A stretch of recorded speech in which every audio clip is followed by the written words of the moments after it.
Hi, അപ്പോൾ എല്ലാവരും എന്താക്കുന്ന ചോറിലും വെച്ച് വിചാരിക്കുന്നു. അപ്പോൾ ഇന്നലെ എന്ന് പറഞ്ഞാൽ വൈകുന്നേരം ആകുമ്പോൾ ചെറിയൊരു മഴ ഉണ്ടായിന്. അപ്പോൾ ഞാൻ വിചാരിച്ചു ഇന്ന് നല്ല തണുപ്പുണ്ടാവും. ഇപ്പം പകൽ കുറച്ചും ചൂട് കുറവുണ്ടാവും എന്ന് വിചാരിച്ചു. രാത്രി നല്ല തണുപ്പുണ്ടായിന്, കറണ്ട് പോയിക്കൊണ്ട് വന്നുണ്ടായിന്. അപ്പം ഇന്ന് ചൂടിനൊട്ടും കുറവില്ല. ഇന്നലത്തെ പോലെ തന്നെ ഭയങ്കര കുമർച്ചലായിട്ട് ഫുള്ളിങ്ങനെ ബെസർത്തിട്ട് പോകുന്നുണ്ട്. ഇപ്പോൾ രാവിലത്തെ പണിയെല്ലാം ആയിട്ട് ഇപ്പോൾ ചോറ് വയ്ക്കാൻ കഴിയുന്നുള്ള ഭയങ്കര വെയിൽ തന്നെ. ഇപ്പം നോക്കറോ, നട്ടവിടുന്ന വെയിൽ. രാവിലെ നനച്ചിട്ട് തുണിയെല്ലാം പപ്പട പൊടി നണക്ക പൊടിയോ അങ്ങനെ ഉണങ്ങീന്. അപ്പം പൈച്ചിട്ടില്ല ചോറ് വയ്ക്കുക. നല്ല ഉണക്കിന് വറവും മത്തിക്കറിയും ഉണ്ട്. അതിൻ്റെ ഒക്കെ കുറച്ച് പായസവും ഉണ്ടായിന്.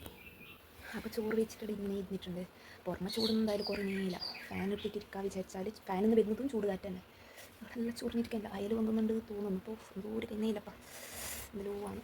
അപ്പോൾ തണുപ്പായിട്ട് നമുക്ക് കുടിക്കണമെന്ന് വിചാരിക്കുമ്പോൾ പുറമേ അപ്പോൾ ഫ്രിഡ്ജിൽ പാഷൻ ഫ്രൂട്ടിൻ്റെ ജ്യൂസും, പാഷൻ ഫ്രൂട്ട് നമ്മുടെ സർത്തങ്കായി അതിൻ്റെ ജ്യൂസും, പിന്നെ ഒരു ഓറഞ്ചിൻ്റെ ഒരു സ്ക്വാഷ് ഉണ്ടായി, അതിൻ്റെ ജ്യൂസും കൂട്ടുകാരത്തിന് രാവിലെ ആക്കിയിട്ട് വെച്ചിട്ടുണ്ടായി.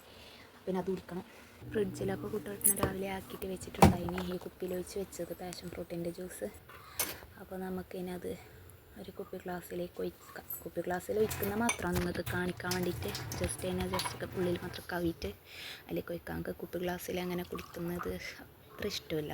മുമ്പേ സ്റ്റീൽ ഗ്ലാസ്സിൽ തന്നെ കുടിക്കും. വീട്ടിൽ പോയാൽ അങ്ങനെ സ്റ്റീൽ ഗ്ലാസ്സിൽ ഒഴിച്ചിട്ട് താവറ്.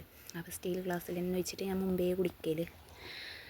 അപ്പോൾ ഞങ്ങൾക്ക് കുടിക്കാം. എനിക്ക് ഇന്നലെ കൂട്ടുകാരന് ഒരു ഡയറി മിൽക്ക് കൊണ്ടുവന്നിട്ടുണ്ടായിന്. പൊന്നൂന് മുട്ടായി കൊണ്ടുവരുമ്പോൾ എനിക്കും എന്തെങ്കിലും ഒന്ന് എടുത്തുകൊണ്ട് വരും പാവം. അപ്പോൾ നമുക്ക് അതും തിന്നാം. പൊന്നൂനെ ഇത് കാണിക്കുന്നില്ല, കാണിച്ചാൽ അവൾ കരയും. അവൾക്ക് കൊടുത്തൂടെ ഇപ്പോൾ. അവിടെ ഡയറി മിൽക്ക് തന്നിട്ടായി. ഇപ്പോൾ ഞാനിവിടെ കിണറ്റിൻ്റെ ഇപ്പം ഇരുന്നിട്ടുണ്ട്. നമ്മൾ അടുക്കള സൈഡ് കിണർ എന്താ പറഞ്ഞാൽ ഇവിടെ കുറച്ച് കാറ്റ് ഇടുന്നു. അങ്ങനെ ഇവിടെ ഇരുന്നത് വന്നിട്ട് കുറച്ചെങ്കിലും നല്ല തണുപ്പുണ്ട് ഇവിടെ. അപ്പോൾ പൊന്നൂസിന് അത് കൊടുക്കണ്ട പറഞ്ഞത് ആ ഡാർക്ക് ചോക്ലേറ്റ് ആയതുകൊണ്ട് ഒക്കെ കഥ എന്ന് പറയുന്നത്. വന്ന് ന്യൂമോണിയായിട്ട് അഡ്മിറ്റ് ആയി. പിന്നെ ഇങ്ങനത്തെ ചോക്ലേറ്റ് ഒന്നും കൊടുക്കില്ല, അതുകൊണ്ട് കൊടുക്കുന്നില്ല പറഞ്ഞത്. അല്ലെങ്കിൽ ഞാനോട് ഷെയറാക്കിയിട്ട് തന്നെ അധികം തിന്നല്. അപ്പോൾ ഇന്നത്തേക്ക് ഇത്രയേ ഉള്ളൂ. അപ്പോൾ നാളെ കാണാം. Tata bye bye. എല്ലാവരും സപ്പോർട്ട് ആക്കണം.